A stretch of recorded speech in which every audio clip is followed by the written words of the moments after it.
Yoshi Shiraki with Equity Real Estate and Utah Home Sweet Home, and in this episode we're going to discuss what stays with the house when a seller sells the home and they move out and leave behind for the new buyer to take. So, for example, I've been asked, does the chandelier get to stay with this house? We really love this chandelier, we really love this house, and we would love that chandelier. Is that something that's going to stay, or is that something that the seller is going to take with them? Well, it depends. The answer to if it's going to stay or if it's going to go truly is actually written in the contract that you're using to submit your offer. So here in Utah, where I'm located, the Utah Real Estate Purchase Agreement states that anything technically that is attached to the wall, so if a light fixture is installed into the ceiling versus a lamp that is not, then it has to stay. The light fixture has to stay. A lamp does not. It's not attached to the wall. It's just plugged in, but it's not attached to the wall. That can be taken with the seller when they leave. But if it's attached and wired in, technically it has to stay. So let's just say that you're out there shopping for a home. Maybe you're dealing with a for sale by owner. And I say this only because if you're shopping with a home with a real estate agent, they're most likely going to know this information. So let's just say you're not working with a real estate agent and you're maybe shopping for a home that they too are not working with the real estate agent. So it's a for sale by owner and yourself, and you submit the offer.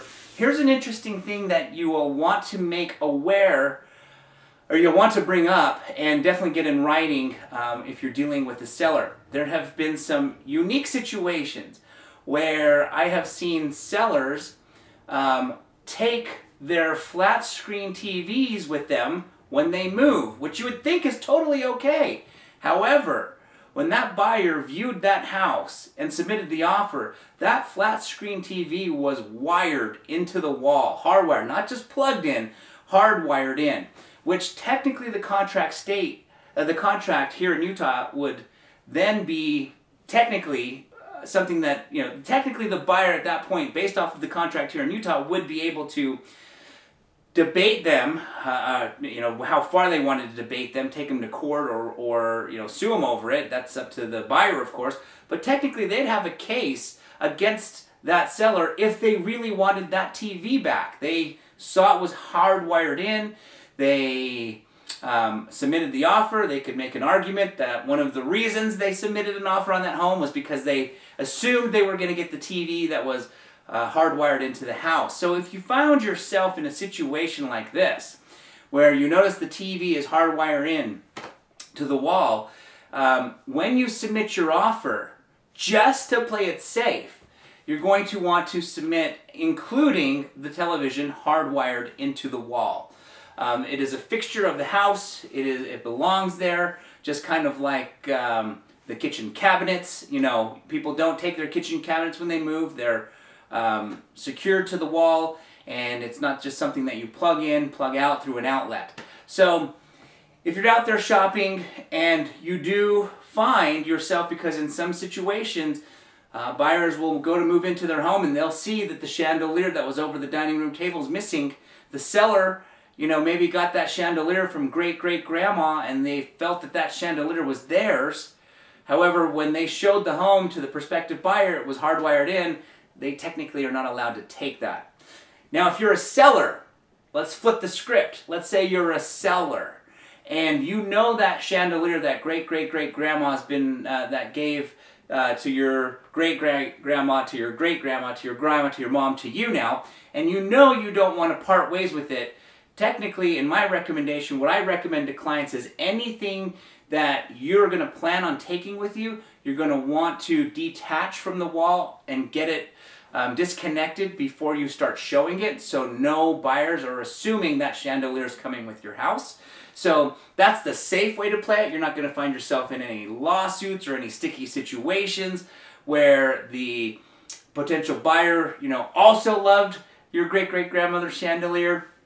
The best and simplest way to play it safe is just remove it and then show your house with it being gone, and no one will even know it was ever there. They might see some wires dangling from the ceiling and assume that it is missing a light, but that's okay. They can put one in. You can put another chandelier if you want. But the good news is you don't have to worry about somebody wanting to claim the chandelier that you are in love with and don't want to part ways with. So if that's a big screen TV, you know, I tell my clients, if this is hardwired in, you may want to hardwire it out before you start showing the home, just to eliminate any confusion of a potential buyer assuming they get that TV. So I hope this video is helpful to you guys as you're out there getting ready to sell your home and preparing your house so that if there's things you want to keep, you can take this opportunity to disconnect them from your wall, uninstall them.